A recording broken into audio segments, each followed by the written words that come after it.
Welcome to another edition of Swift Motion Podcast. My name is Paul Lalovich. I'll be your host today. I'm a managing director of Agile Dynamics.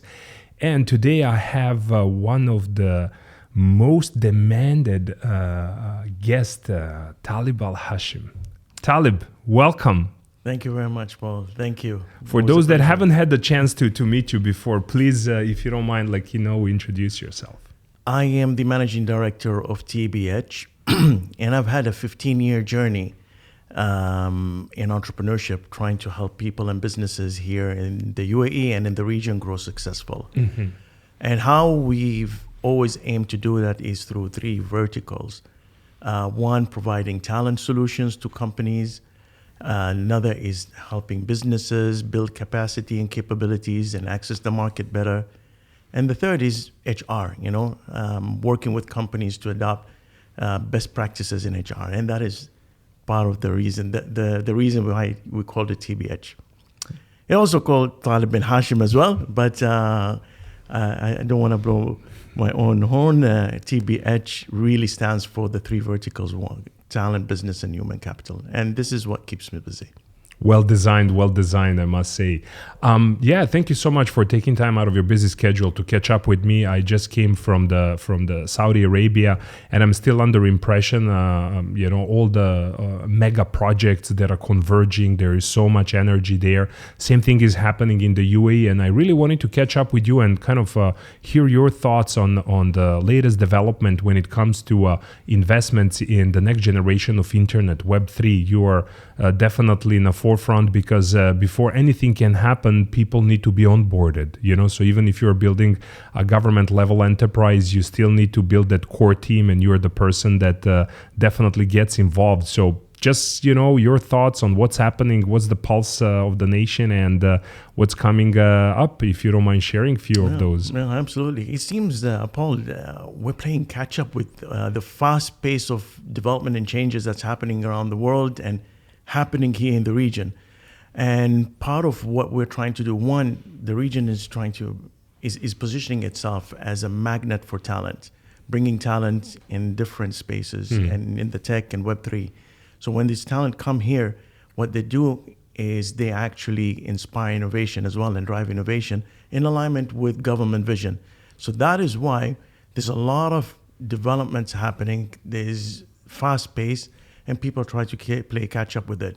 So from a governmental level, there are strategies and visions, whether it's in Saudi Arabia, in the UAE, in Qatar. All these countries have set strategies when it comes to innovation, technology, moving into a knowledge economy. And then when you go on the lower level, on the execution level, there's interest on government not only innovating, but also engaging private sector. So more of a public-private partnership. If you go lower, there is a need for building capabilities and development, capabilities and skills. And that is where you see people playing catch up. We don't have enough to prepare people to be upskilled. Like, for example, the UAE announced the metaverse strategy, and boom, 45,000 jobs need to be created in the metaverse. 3 weeks ago, I sat down in front of a group of students, right? And I told them, how are you preparing for the metaverse economy? What skills? What have you learned? What do you know about? And they have no idea.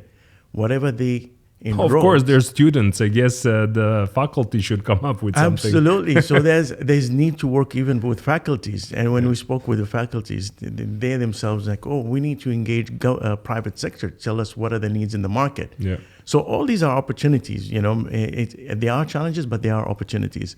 So there is a big need to tap into this space, into the Web3 space. We seem to be playing catch up, but there's a lot of opportunities behind these challenges. That's really awesome and quite encouraging because from my humble view, I've been living here in the region for 15 years. I think the tremendous potential in the human capital side is really the key differentiator. It's not a resources that this region have been blessed with, but it's the people. So to that end, I think it's really interesting to kind of converge to our next point, which is Web3. You know, what are the values of Web3? What comes to mind is, consensus-driven decision making, inclusiveness, distribution, as well as decentralization. So in your view, I think we discussed this in the past, but do you mind sharing with our audience the touch points from the cultural perspective between the Web3 and the perspectives here in the region? It's a very good question. And actually, let me answer that question not only with an analogy, but also what we've done is we've taken that analogy and we've converted it into a concept, a platform. It's a long-standing tradition in the Arab Gulf, which is the Majlis concept. Now, the Majlis is a private space that is based in the households of people. Can be anyone. You can hold a Majlis, I can hold a Majlis. Locals have done this. Decentralized. Exactly. Decentralization right there, right? And what happens is you have a host who can invite communities. Now, one of the values of the Web3 is building communities, engaging communities. So communities don't go only to socialize, but also they go there to gain information, to connect, and to do business as well. So business is done as well in these majlises. So one thing is decentralization is a core value of majlises. So you don't have one majlis and everyone has to go there. Different people with majlises. In majlises, the value of consensus.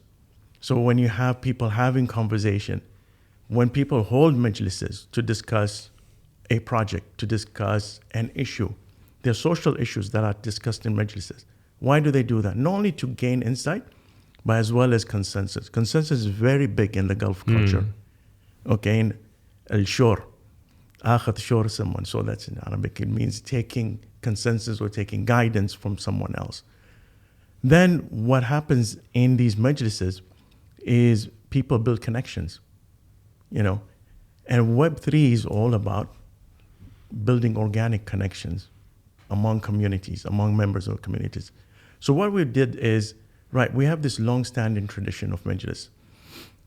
It's private. How can we open it up to the public? And how can we bring it to everyone so that they can actually benefit from the value these Majlises bring? Values of gaining intelligence and information, knowledge, a value of building meaningful connections, and a value of being able to be a co-creator. So when I say Paul can become a co-creator in a Majlis, you can organize your own Majlis